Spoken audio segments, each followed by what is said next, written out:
श्री स्वामी समर्थ. नमस्कार. मी नंदिनी माझ्या यूट्यूब चॅनलवर तुमचं खूप मनापासून स्वागत करत आहे. तुमच्या मनातील सर्व चांगल्या इच्छा स्वामी महाराज पूर्ण करो ही स्वामींच्या चरणी प्रार्थना करते आणि आजच्या नवीन व्हिडिओला सुरुवात करते. तर पहा, येत्या 25 जूनला आलेली आहे या वर्षीची अंगारकी संकष्टी चतुर्थी. तर पहा, प्रत्येक महिन्यामध्ये संकष्टी चतुर्थी ही येत असते, परंतु ही जी संकष्टी चतुर्थी आहे तर ती मंगळवारी आलेली आहे.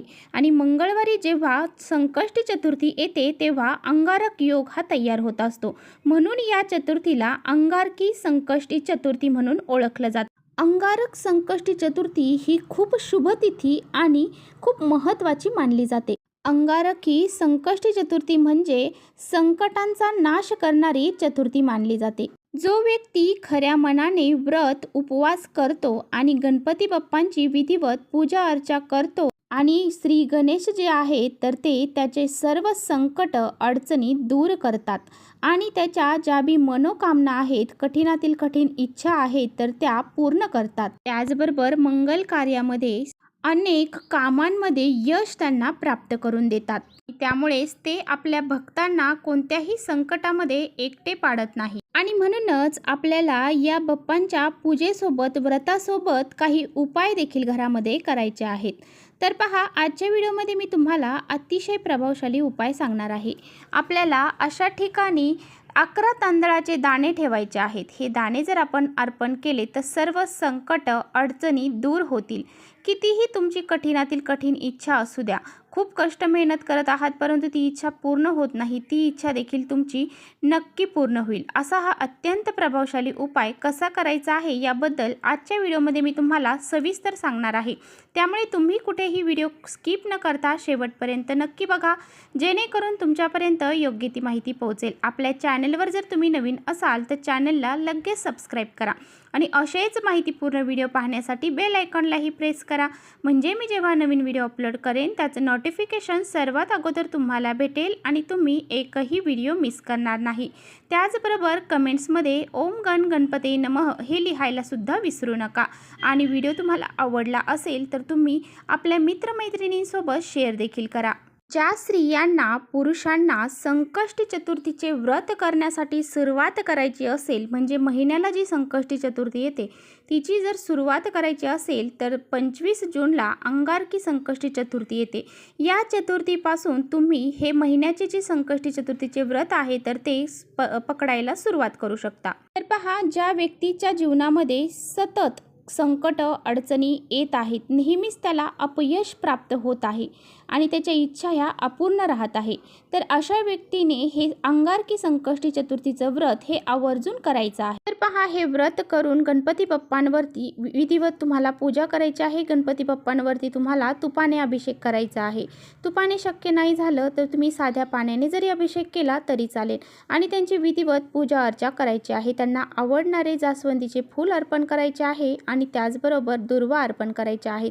गुळ खोबऱ्याचा नैवेद्य दाखवायचा आहे आणि शक्य झालं तर मोदकाचा नैवेद्य देखील तुम्ही या दिवशी दाखवू शकता. तर पहा, तुम्ही जर भरपूर दिवसापासून एखाद्या संकटात आहेत, अडचणीत आहेत, तुमच्या इच्छा पूर्ण होत नाही तर अंगारकी चतुर्थीच्या दिवशी तुम्हाला गणपती बाप्पांवरती तुपाने अभिषेक करायचा आहे.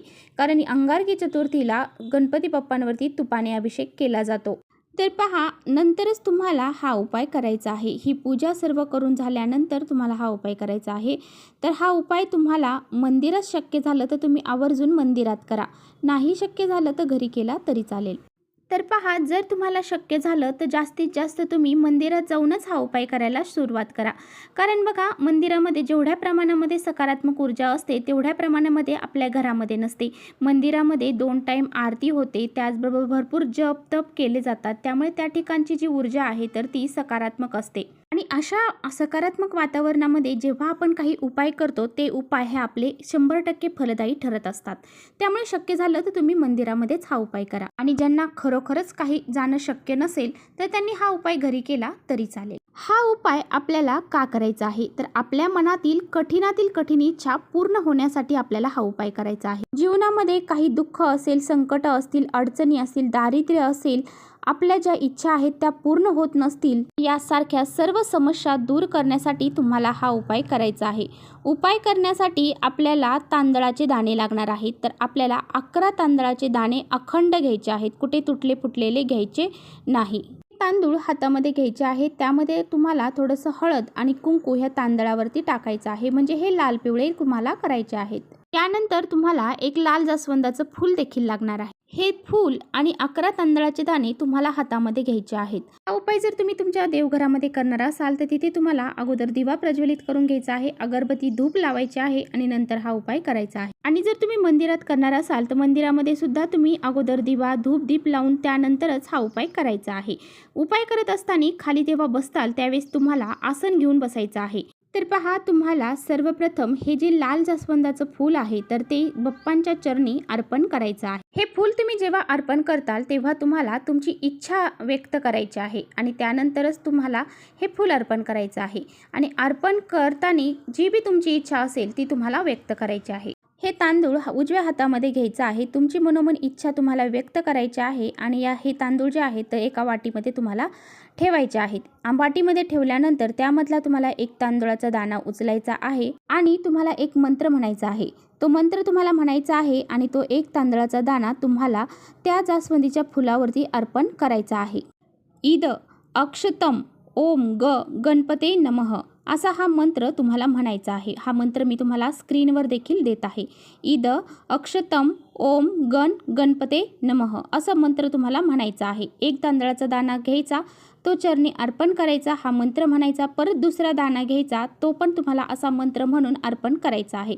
अशा प्रकारे 11 वेळा तुम्हाला हा मंत्र म्हणून 11 दाणे जे आहेत तर ते अशा पद्धतीने गणपतीच्या चरणाशी अर्पण करायचे आहेत. आणि प्रत्येक वेळेस हा मंत्र म्हटल्यानंतर तुमची इच्छा व्यक्त करायची आणि हा तांदळाचा दाणा जो आहे तर तो गणपती बाप्पांची जी समोर आपण फूल ठेवलेलं आहे त्या फुलावरती अर्पण करायचं आहे. हे सर्व झाल्यानंतर 11 वेळा इच्छा व्यक्त करायची, 11 वेळा मंत्र म्हणायचा, 11 वेळा ते दाणा जो आहे तांदळाचा तो तुम्हाला अर्पण करायचा आहे. त्यानंतर दोन्ही हात जोडून मनभावे नमस्कार करायचा आहे. परत एकदा तुमची इच्छा सांगायची आहे आणि तुम्हाला एक वेळा गणपती अथर्वशीर्षाचं पठण करायचं आहे. पहा, तुम्ही गणपती अथर्वशीर्षाचं पठण 3 वेळा केलं तरी चालेल. तुमच्या मनानुसार तुम्हाला जेवढ्या वेळा करणं शक्य होईल तेवढं तुम्ही करू शकता. अगदी 1 वेळा जरी केलं तरी चालेल.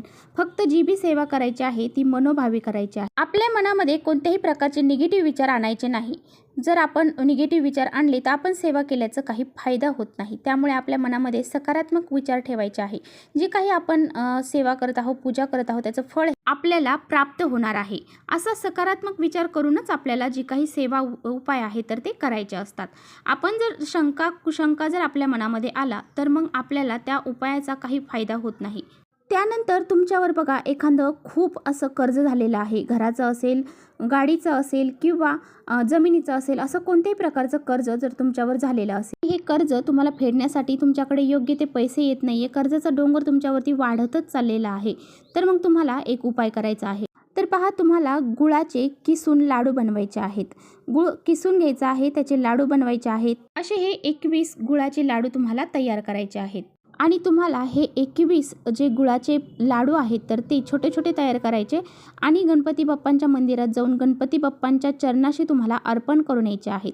आणि अर्पण केल्यानंतर तुमची जी बी इच्छा आहे तर ती तुम्हाला तिथे व्यक्त करायची आहे. तुमचं कर्जाचं जे डोंगर आहे तर तो दूर व्हावा यासाठी तुम्हाला प्रार्थना करायची आहे. हा उपाय केल्याने व्यक्तीचे जेवढे बी मोठे कर्ज असू द्या ते दूर होण्यासाठी मार्ग प्राप्त होतात. तर चला, इथेच थांबवते. माझा व्हिडिओ आवडला असेल तर नक्की लाईक करा. चॅनलवर नवीन असाल तर चॅनलला सबस्क्राईब करा. परत भेटूया अशाच छानशा व्हिडिओसोबत. तोपर्यंत श्री स्वामी समर्थ.